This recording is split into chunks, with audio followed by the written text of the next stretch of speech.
Bonjour à tout le monde, j'espère que vous allez bien.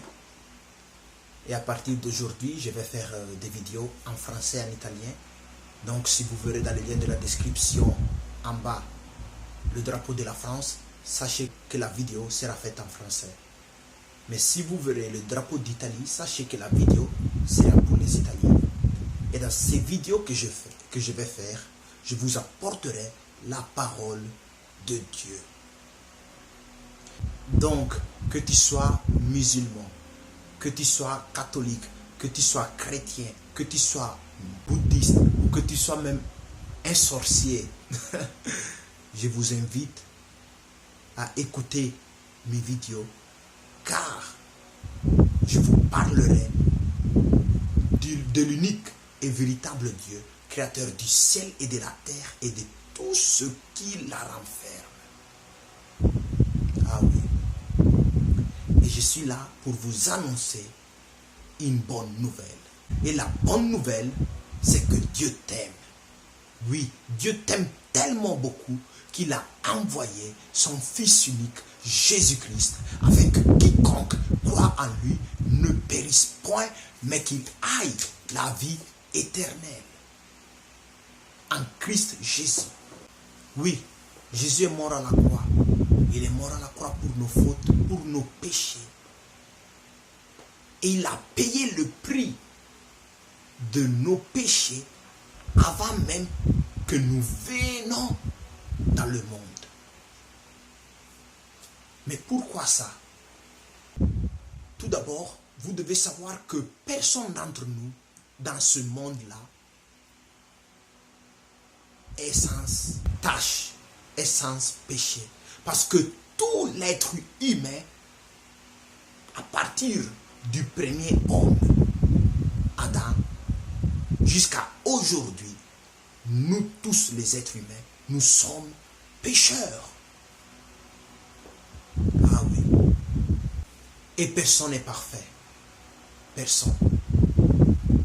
Vous devez savoir que nous sommes comme une voiture dirigée par un chauffeur. Or, la voiture représente notre corps. Et le chauffeur représente l'esprit qui est en nous. Et maintenant, je vous pose une question.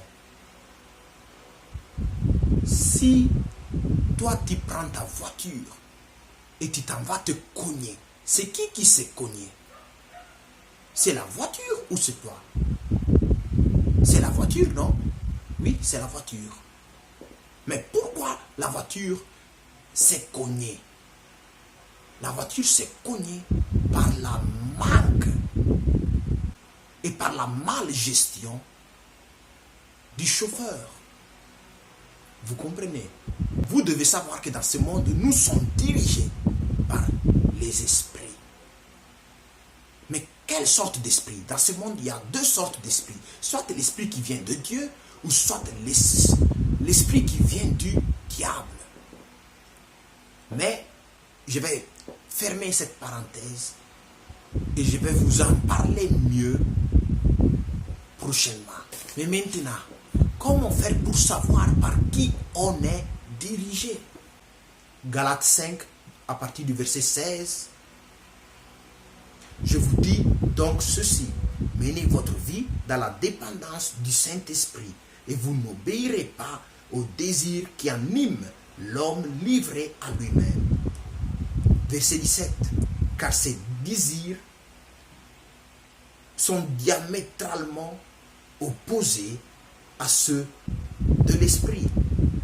Et l'esprit a des désirs qui s'opposent à ceux de l'homme livré à lui-même. Les deux sont opposés l'un à l'autre. C'est pourquoi vous ne pouvez pas être votre propre maître. Maintenant, je saute le 18 et je m'en vais au 19. Tout le monde voit bien ce qui procède de l'homme livré à lui-même. L'immoralité, les pratiques dégradantes et la débauche. L'adoration des idoles et la magie. Les haines, les querelles, la jalousie, les accès de colère, les rivalités, les dissensions, les divisions, l'envie, l'ivrognerie, les orgies et autres choses de ce genre. Je ne puis que répéter ce que j'ai déjà déclaré à ce sujet. Ceux qui commettent de telles actions n'auront aucune part à l'héritage du royaume de Dieu. Donc ceux qui se retrouvent en train de faire ces choses dont je viens de lire, il n'aura pas accès dans le royaume de Dieu. Mais maintenant je vais vous dire les fruits de l'esprit à partir du verset 22. Mais le fruit de l'esprit, c'est l'amour, la joie, la paix, la patience, l'amabilité, la bonté, la fidélité, la douceur, la maîtrise de soi. La loi ne condamne pas de telles choses. Or, ceux qui appartiennent à Jésus-Christ ont crucifié l'homme livré à lui-même avec ses passions et ses désirs. Donc, par ce petit passage, vous saurez si vous êtes conduit par Dieu ou par le diable. Puisque ce que la Bible appelle l'homme livré à lui-même, c'est les désirs qui viennent du diable. Et pour aujourd'hui, je vais m'arrêter là. Jésus vous aime. Dieu vous aime tellement qu'il a donné son Fils unique Jésus afin que vous puissiez être sauvés. Dieu ne veut pas perdre un seul d'entre vous. Personne d'entre vous ne veut perdre. Mais vous devez lui ouvrir les portes de votre cœur afin que Jésus prenne demeure dans votre vie et afin que Jésus vous aide à sortir de la captivité et dans ce que j'aime aussi appeler mauvaise habitude. Maintenant, tous ceux qui veulent recevoir le Seigneur Jésus comme leur Seigneur et Sauveur, je vous invite à faire cette prière avec moi et je vous invite à répéter après moi cette prière que je vais faire. Une petite recommandation pendant qu'on est en train de prier, pendant que vous êtes en train de faire cette prière avec moi. Fermez vos yeux et soulevez vos mains vers le ciel et répétez après moi: Seigneur Jésus, je viens à toi. Aujourd'hui, maintenant même, je prie la décision de t'accepter dans ma vie comme mon Seigneur et mon Sauveur. Pardonne mes péchés. Sauve-moi, Seigneur. Remplis-moi de ton esprit et viens-moi en aide. Viens aussi m'aider dans tous les domaines de ma vie. Et viens aussi aider ma famille. Car il est écrit: crois et tu seras sauvé, toi et toute ma famille. Donc que toute ma famille aussi soit sauvée. Au nom de Jésus, lave-moi par ton sang que tu as dû perdre et payer pour mes péchés à la croix. Et viens-moi en aide. Merci Seigneur Jésus pour m'avoir aimé de tel amour. Merci beaucoup. Amen. Quand on finit une prière, on doit dire aussi Amen. C'est très important. Je rends gloire à Dieu pour tous ceux qui ont accepté le Seigneur Jésus comme leur Seigneur et Sauveur. Et maintenant, moi-même, je vais prier pour vous. Fermez toujours vos yeux et baissez la tête. Et moi, je vais prier pour vous. Excellent Père de grâce, je te bénis pour les vies de toutes ces personnes qui ont pris la décision de t'accepter dans leur vie comme Seigneur et Sauveur.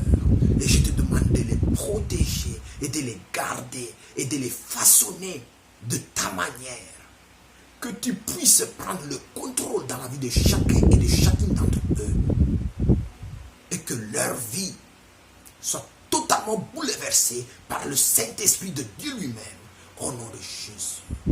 Remplis-leur de ton esprit et soutiens-leur, papa.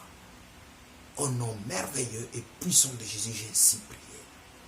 Et je te remercie pour tous ces âmes qui sont revenus à toi. Au nom de Jésus. Amen. Ok. Répétez Amen. Quand on finit une prière là, il faut toujours dire Amen. Et donc, j'invite à chacun d'entre vous à rester dans la présence du Seigneur par la prière et en lisant la parole de Dieu, car c'est très très important. Quand vous voulez prier Dieu, quand vous voulez vous approcher à Dieu, cherchez-le de le faire dans un endroit là où il n'y a pas de distraction. Éloignez-vous de distraction. Commencez à vous approcher à Dieu, à lui parler. Et il vous répondra et vous le connaîtrez beaucoup, beaucoup mieux. Et je vous invite aussi à lire les Saintes Écritures parce que c'est très important aussi pour que tu puisses commencer à comprendre qui est ce Dieu-là et qui est réellement Dieu. Et surtout, lorsque tu commences à lire les Saintes Écritures, tu commences à entrer dans la pensée de Dieu. Donc c'est très important de lire la Bible et de prier. Priez, cherchez-le et cherchez à le connaître.